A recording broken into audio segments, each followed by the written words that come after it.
Hey everybody, Bones here, Bones Garage, just bringing you update what's going on at the garage. So, we started her up and she is running beautiful. Got the carburetor pretty much in tune for idle and, revving it up.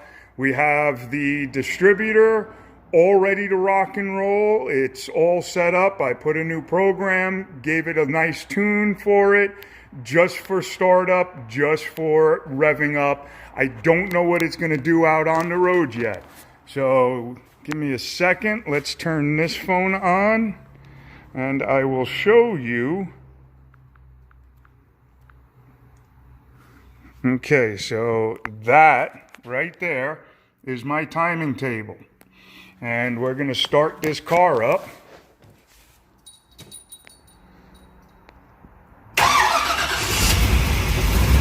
Oh, that starts up so nice.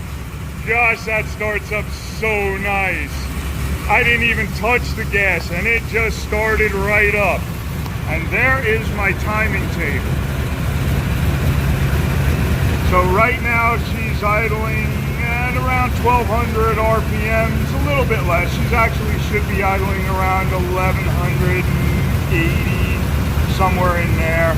It's got a relatively big cam in here, so it will idle a little high and it won't pull a lot of vacuum. As you can see, it's only pulling 64 points of vacuum. 101 would be zero vacuum, 20 would be full vacuum.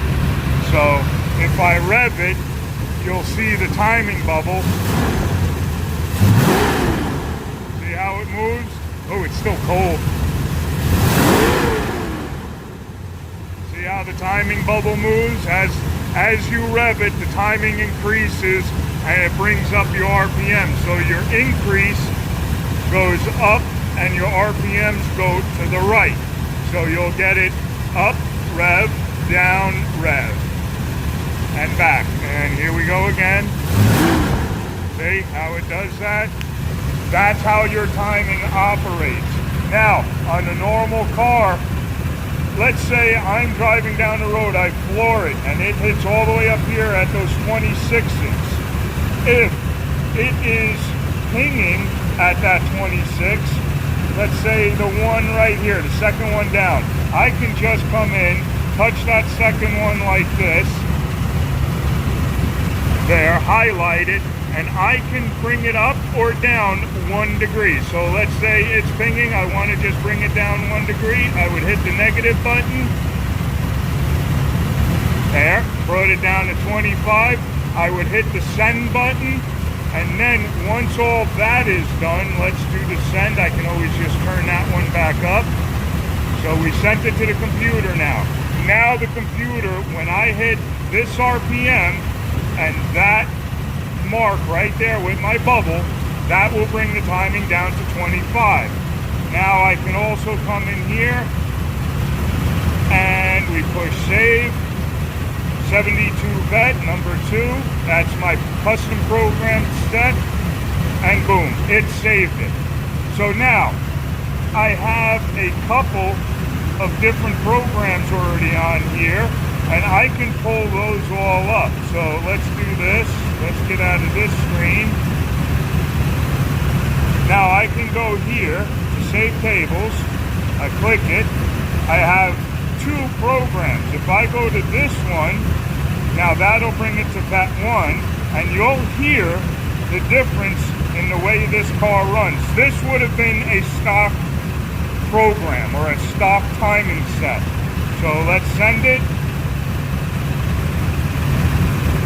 And you just heard the whole motor slow down, and it also started idling a lot harder. I don't know if you can tell the difference through the phone or through the video, but it is idling much rougher. It's idling much richer. It's not idling near as nice. So I'm going to go back. I'm going to go to save tables. I'm going to go back to vet number 2. And then we're going to send it to the computer and listen carefully and you'll hear. Go. Did you just hear the idle kick up? I don't know if you really can hear it, and it smooths out. So this is really nice. And listen to how nice.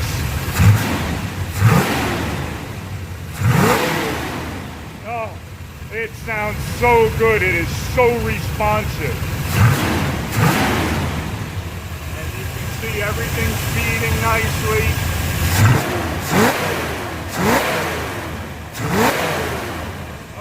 This is nice. We still have to run the car, set up all of these numbers up and through here, make sure all of our timings are nice, make sure everything is good. But boy, this thing starts up nice now. This car, when we first got it, as soon as you would touch the gas, it would pretty much stall it out. It would just bog and drop out. When you got on the highway and you floored it, it would just ping. It sounded like somebody left a wrench inside the motor. That's how bad it was. It had absolutely no pickup whatsoever, because as soon as you started getting near, even near the secondaries, it would start pinging. So it really was a complete and utter dog. We got rid of the Edelbrock carburetor. Now, if you're running a stock motor and you're just cruising around and you're having a good time with a car, that's one thing. I say the Edelbrocks are great for that. They are very easy. But if you're running a car with a big cam and it has very little vacuum and you're looking for power, the Holley carburetor is the one I would go with. And if you're running on the street, I would suggest a choke and a vacuum secondary. That runs so much better. It's so much more reliable. You don't have to adjust everything all the time. If you're on the track, then I would suggest no choke, and I would suggest a mechanical secondaries. There's a lot more adjustments you can do with a mechanical secondary. But for the street, this carburetor, choke, vacuum secondary, this distributor, whether you're racing or you're just driving and cruising around on the street, I would suggest that distributor. We're also putting in 65,000 volt coils now as well. So we have graduated from the 50,000. Remember, points used to put out about 25 to 30,000 volts. Then they came up with HEI systems. They were putting out about 40 to 45,000 volts. Now we're running with these new distributors that are all computerized, and I can run a 60,000 volt coil in here. And it is a much, much stronger spark. It runs so much better. I am just in love with these distributors. I will put them on every car that somebody says, put it on. I would suggest it to everybody. It is an amazing distributor. So there you go, guys. There's what's going on with this car. Let's see how she starts now that she has a little heat into her. Oh, that is so beautiful. That it didn't touch the gas, nothing. Just turned the key and she just cranked right over. Absolutely wonderful. Let's do this. So that's it, guys. Have fun. I will talk to you real soon. Okay, bye.